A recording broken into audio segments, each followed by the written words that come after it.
you say Huan Ying? That's how you say hello in Chinese. Welcome to Patrika's Little Star Cafe. Facts that are fast, fun, and keep you happy. Today is Thursday, September 28th, 2017, and here are today's matters for chatter. Number 1. A 97-year-old man from Uttar Pradesh, whose capital is Lucknow, has completed his post-graduation now. He did his graduation in 1938. He appeared at the examinations like any other student at the venue on the university premises and never sought any special privilege on the ground because of his old age. His desire for learning and to pursue higher education is an inspiration for all of us. With this achievement, he has proved that age is just a number and it's never too late to start learning. Number 2. The Brazilian government has stopped the president's orders to allow mining in the Amazon rainforest. Thank God. Imagine if this happened. Our future generations would not even get to know about the Amazon rainforest, the largest in the world, with the widest river, the Amazon. And that too for business? Everything has a cost. Brazil's capital is Brasilia. Number 3. A huge mass of ice, 4.5 times the size of Manhattan, has separated from the Pine Island Glacier in Antarctica. This is the second time in 2 years that a huge iceberg has caved from the area.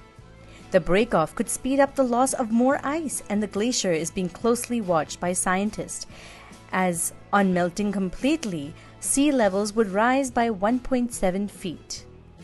And now for today's mega matter. The famous Guggenheim Art Museum in New York City was going to have an art exhibit called Art and China after 1989, Theater of the World. In that, a few art pieces showing animals had to be removed. Why? Because protesters thought it wasn't right to use animals in this way, and it was showing aggression, which means a forceful fighter spirit, and other things. Like 8 pit bull dogs running on a treadmill in a video that shows their angst. That's the thing with art and literature. You either like it or you don't, but since it comes from someone's imagination, you really shouldn't be able to stop it. Sadly, the museum surrendered to the protests, but many artists and thinkers like Ai Weiwei, a famous artist from China, feel that they shouldn't have listened. Free countries are allowed to have freedom of speech and thought. So what happened here?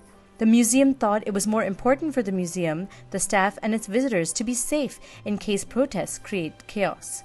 But such an important museum and others may need to learn to hold their ground, else they will be bossed around by anyone violent who has a complaint. When people try to bully others, we need to reflect on ourselves. Is it better to do the right thing, or should we give in and be bullied later too? Today's word of the day is angst. That's to be under stress or anxiety. And finally, for today's quote of the day, animals are such agreeable friends. They ask no questions and they pass no criticisms. That's a quote by famous writer George Eliot. Thank you for listening, and do send us your questions and comments via WhatsApp, or you can email us at diptyauntie@gmail.com. Take care, lots of love, Diptyantie. Twinkle, twinkle, little star, do you know how loved you are?